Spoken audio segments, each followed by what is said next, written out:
Hello students, welcome to Khandelwal Maths Academy. I am your host Vishesh Khandelwal. In today's video, we will be studying the solved examples of practice set 4.1 of lesson 4 ratio and proportion of algebra of standard 9. So coming up with first solved example, the given part is ratio of ages of Seema and Rajeshri is 3:1. The ratio of ages of Rajeshri and Atul is 2:3. क्या find करना था हमें? Ratio of ages of Seema, Rajshri and Atul. अब देखो, Seema's age is to Rajshri's age is 3:1. ये first ratio है हमारा. और सेकंड रेशियो क्या है? Rajshri's age is to Atul's age is 2:3. और हमें फाइंड क्या करना है? Seema's age is to Rajshri's age is to Atul's age. मतलब हमें दिया है a is to b is 3:1 कि भैया ये हमारा फर्स्ट रेशियो हो गया. और सेकेंड रेशियो में क्या दिया है? b is to c is 2:3. Okay. और हमें पूछा है a is to b is to c. अब देखो, a is to b is to c पूछा है, तो फर्स्ट रेशियो और सेकेंड रेशियो को कनेक्ट करने वाला टर्म क्या है? b. सो वो दोनों ही रेशियो में उसकी वैल्यू सेम होनी चाहिए. जबकि फर्स्ट रेशियो में जो b है आपका वो 1 है और सेकेंड रेशियो में जो b है वो 2 है. सो भैया 2 और 1 का एलसीएम क्या आता है? 2. सो दोनों ही 2 होने चाहिए. अब ऑलरेडी सेकेंड रेशियो का b तो 2 है और फर्स्ट रेशियो का b 2 करना है. मतलब यहां पर सीमा's एज, राजश्री's एज और अतुल's एज का रेशियो निकालना है. तो कनेक्टिंग फैक्टर क्या है? राजश्री's एज. मतलब दोनों ही रेशियो में राजश्री's एज का जो वैल्यू है वो सेम होना चाहिए. जबकि पहले रेशियो में जो राजश्री's एज है वो 1 है और दूसरे रेशियो में राजश्री's एज क्या है? 2. सो हमको वो दोनों जगह 2 लगेगा. ये तो ऑलरेडी 2 है. ओके. सो अब पहले रेशियो में राजश्री's एज 2 बनाना पड़ेगा. सो देखो लिखना कैसे है. Now the second term of first ratio, मतलब राजश्री की एज की बात कर रहे हो, should be equal to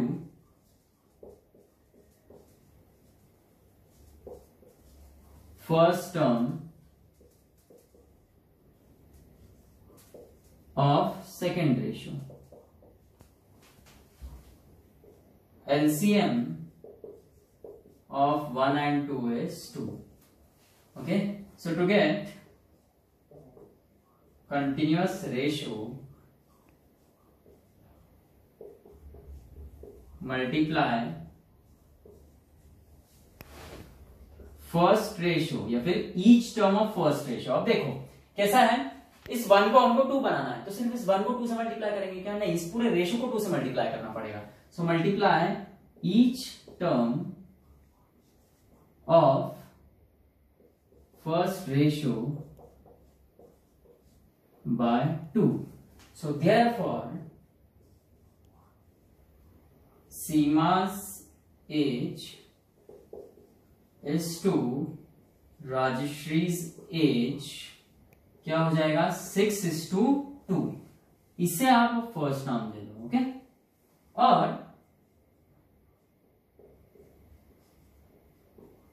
राजश्री's age is to Atul's as वो क्या था? 2:3. इसे अब 2 नाम दे दो. सो अब फ्रॉम 1 and 2 अब दोनों का कनेक्टिंग फैक्टर क्या है? राजश्री's एज. और दोनों ही रेशियो में वो जो राजश्री's एज का जो वैल्यू है वो सेम है 2. सो अब हम लिख सकते हैं कि from 1 and 2 Seema's age is to Rajeshri's age is to Atul's age is 6:2:3. Okay. Second solved example देखो. Given length of rectangular field is 1.2 kilometer and its breadth is 400 meter. अब देखो भले क्वांटिटी सेम है, यूनिट अलग अलग है. एक जगह यूनिट मीटर है और एक जगह किलोमीटर है. और हम देख चुके हैं पिछले वीडियो में जब हमने रेशियो की थ्योरी देखी कि जब रेशियो हम फाइंड करते हैं दो क्वांटिटीज का, okay, so they should be of same kind, पर उसके साथ साथ उनकी यूनिट भी सेम होने चाहिए. ओके. अब फाइंड क्या करना है हमें? Ratio of length to breadth. Okay. So unit same करना पड़ेंगे. Now see for a rectangular field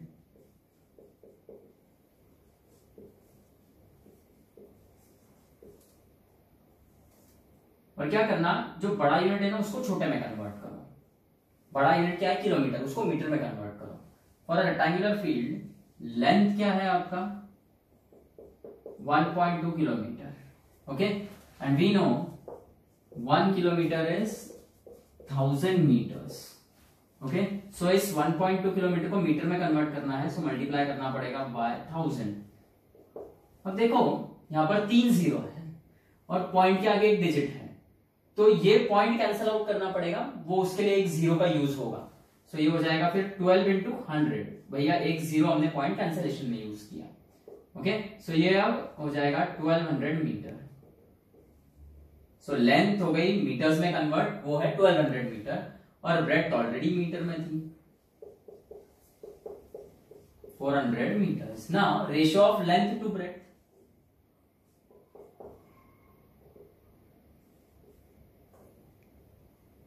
so length upon breadth is 1200 upon 400, 0 0 0 0 cancel, 4 1s are 4 3s are 12, so 3 upon 1, therefore the ratio of length is to breadth is 3:1, okay. So आपको इतना ध्यान में रखना है कि जब भी आप रेशो फाइंड करते हो दो या दो से ज्यादा क्वांटिटीज का, सो उनके यूनिट सेम होने चाहिए and they should be of same kind, okay. Third solved example देखो, given the ratio of expenditure and income of Mahesh is 3:5 to find percentage of expenses to his income. अब सबसे पहले expenditure, income, savings, ये क्या होता है ये मैं बता दूं आपको। पहले सपोज जो भी पैसा मैं मंथली कमा रहा हूं, ओके, वो मेरा मंथली इनकम कहलाएगा।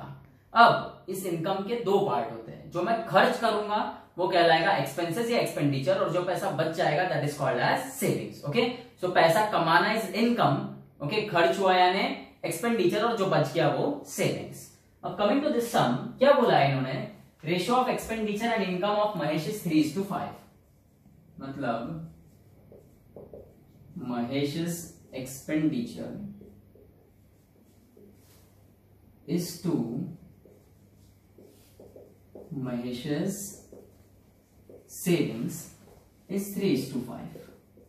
अब देखो ये जो सर्कल दिख रहा है आपको पूरा, ये सर्कल को मैंने 5 हिस्सों में डिवाइड किया है, मतलब ये महेश का इनकम है, बराबर, और ये जो 3 हिस्से मैंने ब्लू मार्कर से डिनोट किए हैं ये एक प्रकार से उसका एक्सपेंडिचर है। सो ये जो 2 हिस्से बच गए वो क्या है, सेविंग्स। तो यदि आपको सेविंग्स का रेशियो पूछा तो आप क्या लिखोगे, ratio of savings and income of Mahesh is 2:5 आएगा, ओके। लेकिन अभी यहां पर हमें क्या पूछा है, percentage of expenses to his income. अब देखो रेशियो दिया है, ratio of expenditure to income is 3:5, अब यही हमें परसेंटेज में बताना है, बराबर। हमने ये देखा कि 5 पार्ट में उसकी इनकम आ रही है, उसमें से 3 पार्ट उसका खर्च हो रहा है, अब यही हमें चीज परसेंटेज में कन्वर्ट करना है। तो परसेंटेज में कन्वर्ट करने के लिए यहां पर ये जो रेशियो का जो सेकंड टर्म है विच डिनोट्स द इनकम, वो हमें 100 में कन्वर्ट करना होगा, ओके। सो नाउ 3/5 इस 5 को 100 में कन्वर्ट करना है, तभी वो रेशियो परसेंटेज में कन्वर्ट होगा, ओके। सो इस 5 को 100 बनाना है तो 20 से मल्टीप्लाई करना पड़ेगा, और अब नीचे 25 से मल्टीप्लाई किया तो ऊपर भी 20, सॉरी नीचे 20 से मल्टीप्लाई किया तो ऊपर भी 20 से मल्टीप्लाई करना पड़ेगा। तो दिस इज 60/100। इसका मतलब expenditure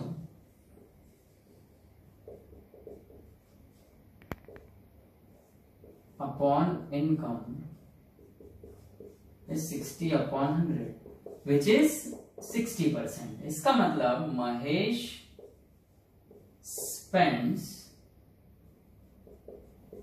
60% of his income।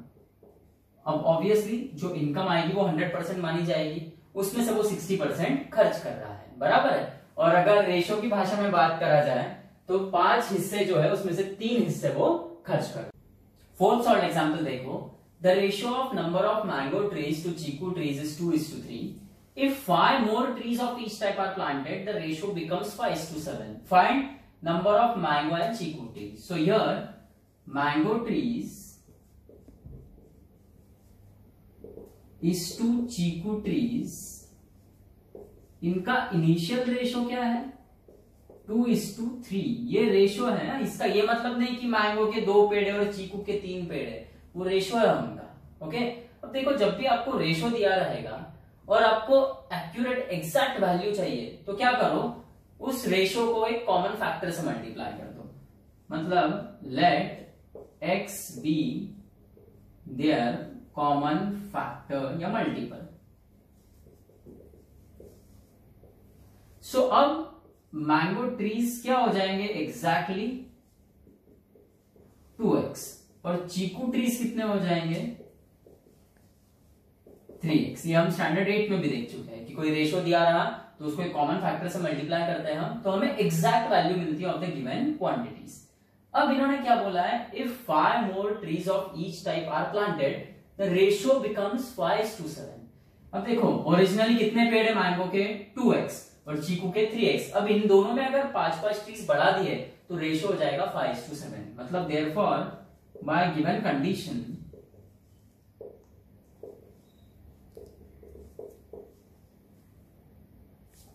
2x plus 5 upon 3x plus 5, ये हो जाएगा 5:7।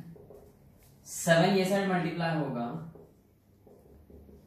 और 3x plus 5 लेफ्ट साइड में डिनोमिनेटर में राइट में जाएगा तो न्यूमरेटर से मल्टीप्लाई होगा।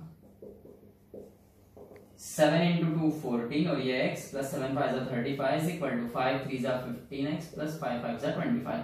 अब आप क्या करो, ये 35 जैसा कि वैसा रहने दो, प्लस 25 है राइट साइड में, लेफ्ट में आएगा तो माइनस 25, और ये जो राइट में 15x है वो वैसा कि वैसा रहने दो, लेफ्ट से 14x राइट में जाएगा तो माइनस 14x होगा। इसका मतलब x इज इक्वल टू 10, ये x का वैल्यू मिला हमें। सो मैंगो ट्रीज कितने रहेंगे 2 into 10 यानी 20, और चीकू trees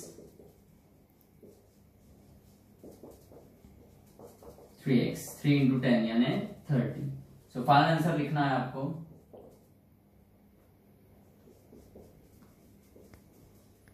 number of mango trees are 20 and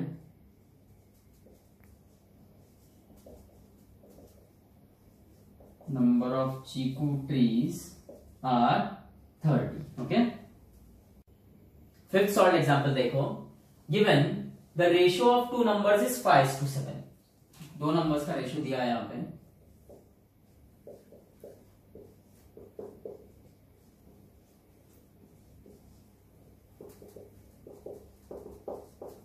if 40 is added to each number, okay, ratio में 40 नहीं ऐड करना है, ओरिजिनल नंबर में 40 ऐड करना है। ओके, सो वैसा करने पर रेशियो हो जाएगा 25:31। अब ओरिजिनल नंबर में 40 ऐड करना है तो ओरिजिनल नंबर मिलेगा कहां से, हमें तो यहाँ पे रेशियो दिया 5:7, तो हम मिलेंगे let x be their common multiple, let x be their common multiple, therefore the numbers are. अब जैसे ही कॉमन मल्टीपल को हम ये रेशियो वाले जो वैल्यूज है इनसे मल्टीप्लाई करते हैं तो हमें ओरिजिनल वैल्यू मिलती है। So the numbers are 5x and 7x, और अब इनमें अगर 40 ऐड करते हैं तो रेशियो आ जाएगा 25:31। सो बाय गिवन कंडीशन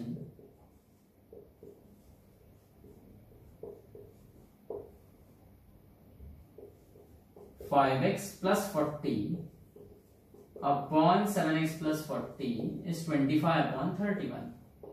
अब ये जो 31 है राइट साइड में डिनोमिनेटर में, वो जब लेफ्ट में आएगा तो न्यूमरेटर से मल्टीप्लाई होगा। सो 31 into 5x plus 40 is equal to, अब ये 7x plus 40 जो लेफ्ट में डिनोमिनेटर में वो राइट में आएगा तो 25 से मल्टीप्लाई होगा। 31 into 5x, 31 into 5 is 155x plus 31 into 40 ये 0, और 31 4s are 1240। okay, sorry, now 25 7s is 175 और ये x plus 25 into 40 ये 0 और 25 4s are 100, so this is 1000। so अब ये हो जाएगा 1240 जैसा कि वैसा रखो, लेफ्ट में जो 1000 था राइट में प्लस में है उसे आप लेफ्ट में लाओगे तो माइनस होगा, और ये 175x जो है राइट में जैसा कि वैसा, बस 155x जो था लेफ्ट में उसे राइट में लाओगे तो -155x हो जाएगा। अब देखो 1240 - 1000 is 240, और 175 माइनस 55 इज 20। और अब क्या होगा, ये जो 20 है आपका वो x के साथ मल्टीप्लीकेशन में है राइट में, सो वो लेफ्ट में आएगा तो डिवाइड हो जाएगा, 0 0 कैंसिल, 2 1 जा 2, 12 जा मतलब x इज 12। और अब 5x क्या आएगा, 5 into 12 which is 60 and 7x is 7 into 12 which is 84। so answer आएगा आपका, the two numbers are